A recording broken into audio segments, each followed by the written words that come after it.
Saint-Martin-d'Uriage, un village situé entre Grenoble et Champs-Rousse, adossé au massif de Beldonne. Parmi les anciens du village, certains sont dits désorientés, c'est-à-dire touchés par la maladie d'Alzheimer ou une maladie apparentée.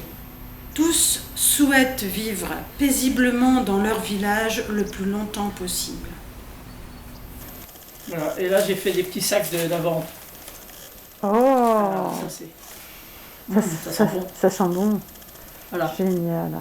Et la lavande que je récupère chez Dominique là-bas, dans le midi. Donc et après j'en fais des cadeaux. Voilà. C'est bien. Super. Bravo. Je ne sais pas m'ennuyer. Et quand je m'ennuie, ben, je vais faire le tour du clos. Ça me fait prendre l'air. Et ça m'occupe. Et quand je reviens, je dis, ah ben non, j'ai encore ça à faire. Voilà. Et oui. Et ben après, je vais carrément leur couper la tête là, maintenant. Oups. Ah ben. Il voulait se sauver celui-là. Non, ben je vais tout ça laver. Oui, oui, vous voulez pas perdre. Vous voulez pas être là. Ouais, voilà. Alors ici. Mais quand l'accompagnement 24 heures sur 24 devient nécessaire parce que la personne vit seule chez elle, ou bien l'aidant est épuisé, ou bien encore si la maison autonomie du village n'est plus adaptée, alors se pose la question de place en établissement. Voilà. Et j'enlève l'élastique là. Bravo. Et voilà, tout le monde est libre. Libérez les radis. Mais dis donc, regardez, dis donc. J'étais à la commission personnes âgées et j'ai touché du doigt le manque énorme dans l'Isère de place lorsqu'une personne a besoin d'aller en EHPAD et de quitter son foyer.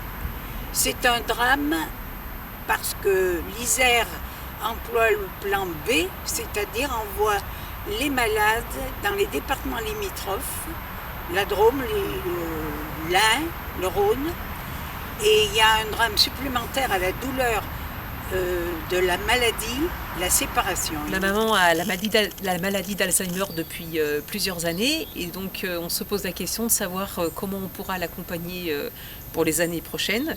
Et donc le projet de la maison partagée nous tient vraiment à cœur parce qu'il restera dans le village.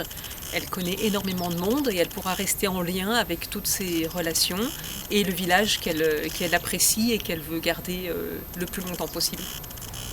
Depuis quelques années, mon mari a la maladie d'Alzheimer et il a énormément perdu ses repères. Et la seule chose qui lui reste encore, c'est les repères très proches. Il comprend encore la buraliste, la boulangère, il va encore chez le kiné tout seul. Donc pour lui, pour moi en tout cas, ce serait très important si je pouvais compter sur cette maison pour prendre le relais si un jour je ne peux plus le faire et qu'il reste dans son environnement. Le projet de la chaumière, avec un nombre limité de personnes, au cœur du village, m'a paru être un super projet qu'il fallait vraiment accompagner. Projet innovant en Isère, puisque l'Isère n'a pas ce type de structure, alors que c'est très développé dans d'autres départements, notamment du nord-ouest de la France. L'association de loi 1901, la chaumière domicile partagé, porte le projet de la construction d'une maison qui accueillera 8 personnes dites désorientées. Une maison de plein pied avec un jardin où chacun aura son espace privé et pourra profiter d'espaces communs. Les repas préparés ensemble seront partagés. Les habitants seront assistés pour l'aide aux gestes de la vie par 7 intervenants qui se relayeront. La maison fonctionnera comme une colocation où les dépenses seront partagées par les 8 habitants. Ben oui, le paradis, bon, on espère qu'il existe, mais on n'en est pas sûr, hein, pas du tout. Mais bon, l'important, c'est de faire le paradis sur la terre et de le faire soi-même, de le créer soi-même, quoi. Ouais, bon, ça ne doit pas être très orthodoxe. Mais je suis pas forte. On n'est pas obligé, à 90 ans, d'être dans l'orthodoxie. Si vous adhérez à ce projet, aidez-nous à le construire et à le financer. Merci. La Chaumière, le domicile partagé à Saint-Martin-du-Riage, c'est la vie qui continue.